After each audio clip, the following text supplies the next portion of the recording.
The previous video cut off, so I am going to continue to talk about the professional organizations in this video. I'll make it short.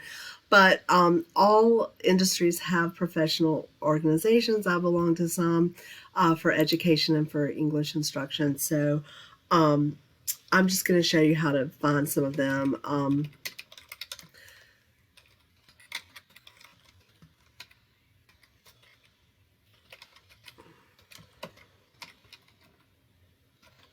So I just typed in for professional environmental engineers.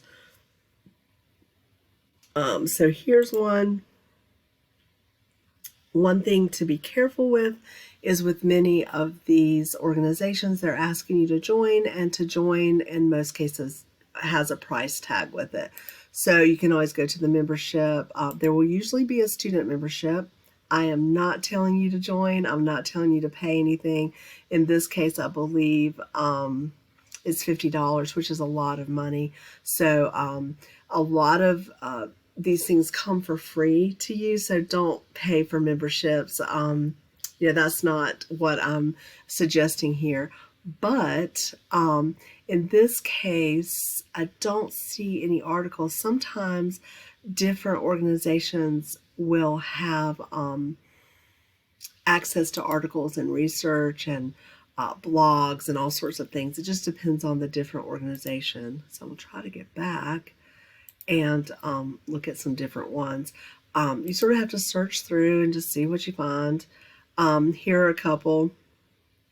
And like here's one, International Water Association. So if you're interested in making water better, you could look at that one. But as you can see, there are several. The bigger ones, the larger ones, or the more general organizations tend to allow for more information. So when you get to the very defined organizations, sometimes they're trying to just get members and they're not really publishing a lot. I'll try to see if there was something in here. Here's the International Water Association. I don't know, out of my realm of study, but this is kind of cool because, as you can see, this is a bigger organization, and they do include like learning. There might be something in there that you can investigate further. There's some webinars published here. Webinars just mean it's like a little conference thing where they're teaching you something. I watch a lot of webinars online. There's a blog in this one. And blogs would just be, where some of the professionals are discussing information from their perspective. So that's kind of interesting.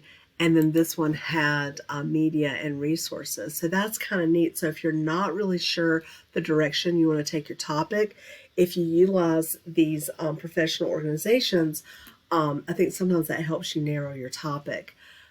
So just whatever industry you're going into, just go into Google and type nursing organizations, nursing professional organizations. If you want to be an educator, organizations, professional organizations for teachers, that will certainly help your search. So let me get back to Google.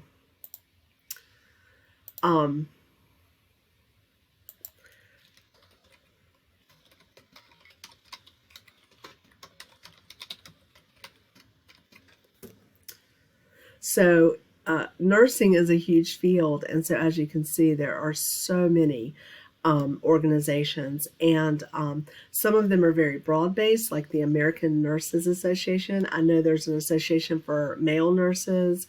There are probably different divisions of nursing where you can look, like we've talked about neonatal nursing, geriatric nursing, oncology nurses.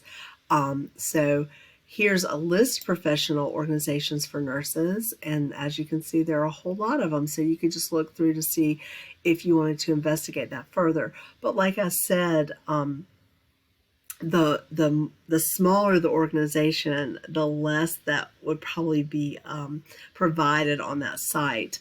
because they don't have as many members and maybe not as much money to run the site. But as you can see, there are so many nursing. There's the Oncology Nursing Society. So you can certainly look through there.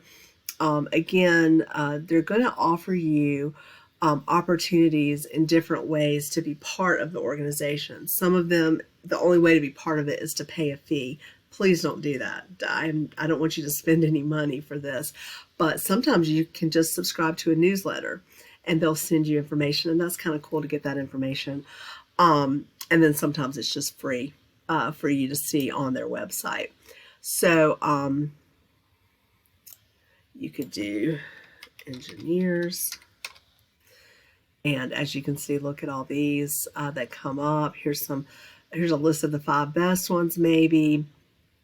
And then if you had a certain division of engineering, manufacturing, mechanical, electrical, environmental, all those kinds of different kinds of engineers, you could put that in as well.